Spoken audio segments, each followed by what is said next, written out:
ಜೆಡಿಎಸ್ನಲ್ಲಿ ಕಾಣಿಸಿಕೊಳ್ತಾ ಅಸಮಾಧಾನದ ಹೊಗೆ. ಎಚ್.ಡಿ. ದೇವೇಗೌಡರ ನಿರ್ಧಾರಕ್ಕೆ ನಿಖಿಲ್ ಫುಲ್ ಅಪ್ಸೆಟ್ ಆಗಿದ್ದಾರೆ. ದೇವೇಗೌಡರ ವಿರುದ್ಧವೇ ತಿರುಗಿ ಬಿದ್ದು ಬಿಟ್ರ ನಿಖಿಲ್ ಕುಮಾರಸ್ವಾಮಿ ಅವರು. ನಿನ್ನೆಯ ದೇವೇಗೌಡರ ಮೀಟಿಂಗ್ ವಿರುದ್ಧ ನಿಖಿಲ್ ಕೆಂಡಾಮಂಡಲ ಆಗಿದ್ದಾರೆ. ಜಿ.ಟಿ. ದೇವೇಗೌಡ ಪುತ್ರನಿಗೆ ರಾಜ್ಯಾಧ್ಯಕ್ಷ ಪಟ್ಟ ಕಟ್ಟುವಂತಹ ಚಿಂತನೆಗೆ, ಹರೀಶ್ ಗೌಡಗೆ ಪಟ್ಟ ಕಟ್ಟಲು ದೇವೇಗೌಡರು ಆಲೋಚನೆಯನ್ನ ಮಾಡ್ತಿದ್ದಾರೆ.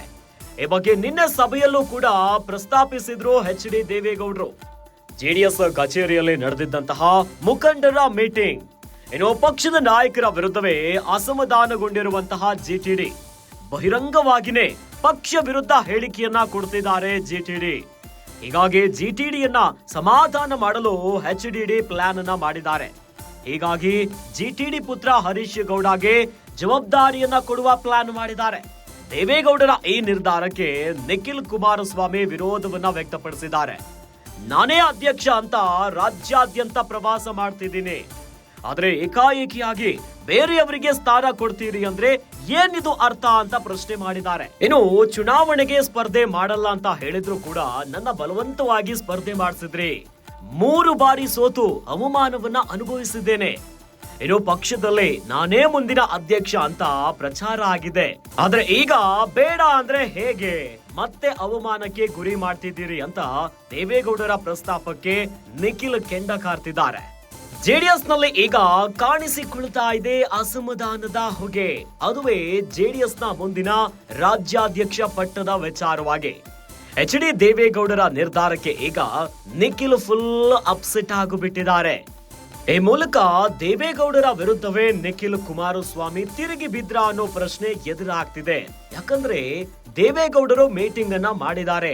ಇದೇ ಮೀಟಿಂಗ್ ನೋಡಿ ಈಗ ನಿಖಿಲ್ ಕುಮಾರಸ್ವಾಮಿ ಅವರ ಅಸಮಾಧಾನಕ್ಕೆ ಕಾರಣ. ಜಿ.ಟಿ. ದೇವೇಗೌಡರ ಪುತ್ರನಿಗೆ ರಾಜ್ಯಾಧ್ಯಕ್ಷ ಪಟ್ಟ ಕಟ್ಟುವಂತ ಚಿಂತನೆಗೆ ಮುಂದಾಗಿಬಿಟ್ಟಿದ್ದಾರೆ. ಅಂದ್ರೆ ದೇವೇಗೌಡರು ನೇರಾನೇರ ಹೇಳಿದ್ದಾರೆ. ಅತ್ತ ಜೆಡಿಎಸ್ ನ ಹಿರಿಯ ನಾಯಕರಾಗಿರುವಂತಹ ಜಿ.ಟಿ. ದೇವೇಗೌಡರು ಪಕ್ಷದಿಂದ ದೂರ ಉಳಿತಿದ್ದಾರೆ. ಇನ್ನು ಅನೇಕ ಹೇಳಿಕೆಗಳನ್ನ ಕೊಡ್ತಿದ್ದಾರೆ. ಹೀಗಾಗಿ ಜಿ.ಟಿ. ದೇವೇಗೌಡರನ್ನ ಉಳಿಸಿಕೊಳ್ಳಬೇಕು. ಹಾಗಾಗಿನೇ ಅವರನ್ನ ಒಲಿಸುವಂತ ಕೆಲಸಕ್ಕೆ ದೇವೇಗೌಡರು ಮುಂದಾಗ್ತಿದ್ದಾರೆ. ಅವರನ್ನ ಒಲಿಸ್ತೀನಿ, ಅವರ ಬಳಿ ಮಾತನಾಡ್ತೀನಿ, ಅವರನ್ನ ಕರೆಸ್ಕೊಳ್ತೀನಿ. ಎಲ್ಲಾದ್ರೂ ಜಿ.ಟಿ. ದೇವೇಗೌಡರು ಬಂದಿಲ್ಲ ಅಂತಂದ್ರೆ ನಾನೇ ಅವ್ರ ಬಳಿ ಹೋಗ್ತೀನಿ ಅಂತ ದೇವೇಗೌಡರು ಈಗಾಗಲೇ ಹೇಳಿದ್ದಾರೆ.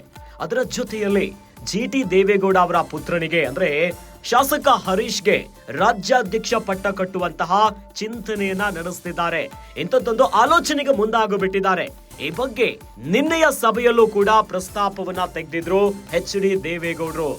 ಜೆಡಿಎಸ್ ಕಚೇರಿಯಲ್ಲಿ ನಡೆದಂತಹ ಮುಖಂಡರ ಮೀಟಿಂಗ್. ಪಕ್ಷದ ನಾಯಕರ ವಿರುದ್ಧವೇ ಅಸಮಾಧಾನಗೊಂಡಿದ್ದಾರೆ ಜಿ.ಟಿ. ದೇವೇಗೌಡರು. ಹೀಗಾಗಿ ಅವರನ್ನ ಸಮಾಧಾನ ಮಾಡಬೇಕು, ಒಲಿಸಬೇಕು, ಪಕ್ಷವನ್ನ ಕಟ್ಟಬೇಕೆನ್ನುವಂತ ನಿಟ್ಟಿನಲ್ಲಿ ಹೊಸದೊಂದು ಪ್ಲಾನ್ಗೆ ಮುಂದಾಗಿದ್ದಾರೆ. ಅದುವೇ ಜಿಟಿಡಿ ಪುತ್ರ ಹರೀಶ್ ಗೌಡಗೆ ಜವಾಬ್ದಾರಿಯನ್ನ ಕೊಡುವಂತ ವಿಚಾರ. ಈ ಒಂದು ಸಭೆಗೆ, ಈ ಪ್ರಸ್ತಾಪಗಳಿಗೆ ನಿಖಿಲ್ ಕುಮಾರಸ್ವಾಮಿ ಅವರು ಕೆಂಡ ಕಾರ್ತಿದ್ದಾರೆ. ಅದಕ್ಕೆ ಕಾರಣ ನಾನೇ ಅಧ್ಯಕ್ಷ ಅಂತ ರಾಜ್ಯಾದ್ಯಂತ ಪ್ರವಾಸವನ್ನ ಮಾಡಿದ್ದೇನೆ, ಆದ್ರೆ ಏಕಾಏಕಿಯಾಗಿ ಈಗ ಬದಲಾಗುತ್ತೆ. ಇಂಥದ್ದೊಂದು ಆಲೋಚನೆಗಳು ನಡೀತಾ ಇದೆ ಅಂತಂದ್ರೆ ಏನಿದು ಅರ್ಥ? ಯಾಕಂದ್ರೆ ಚುನಾವಣೆಗೆ ಸ್ಪರ್ಧೆ ಮಾಡಲ್ಲ ಅಂತ ಹೇಳಿದ್ರು ಕೂಡ ಬಲವಂತವಾಗಿ ನನ್ನನ್ನ ಕಣಕ್ಕಿಳಿಸಿದ್ರಿ. ಇನ್ನು ನಿಖಿಲ್ ಕುಮಾರಸ್ವಾಮಿ ಅವರಿಗೆ ಹ್ಯಾಟ್ರಿಕ್ ಸೋಲಾಯ್ತು ಚುನಾವಣೆಯ ರಂಗದಲ್ಲಿ. ನನಗಲ್ಲೂ ಕೂಡ ಅವಮಾನ ಆಗಿದೆ. ಈಗ ನಾನೇ ಮುಂದಿನ ಅಧ್ಯಕ್ಷ ಅಂತ ಈಗಾಗಲೇ ಪ್ರಚಾರ ಆಗಿದೆ. ನಾನು ಕೆಲಸ ಕೂಡ ಮಾಡ್ತಿದ್ದೀನಿ. ಆದ್ರೆ ದಿಢೀರ್ ಅಂತ ಈ ರೀತಿಯಾಗಿ ಬೇರೆಯವರಿಗೆ ಪಟ್ಟವನ್ನ ಕಟ್ಟಲಿಕ್ಕೆ ಮುಂದಾಗ್ತಾ ಇದ್ರೆ ಮತ್ತೆ ಅವಮಾನಕ್ಕೆ ನಾನು ಗುರಿ ಆಗ್ತೀನಿ ಅಂತ ದೇವೇಗೌಡರ ಪ್ರಸ್ತಾಪಕ್ಕೆ ನಿಖಿಲ್ ಕುಮಾರಸ್ವಾಮಿ ಅಸಮಾಧಾನವನ್ನ ಹೊರಗಾಕಿದ್ದಾರೆ.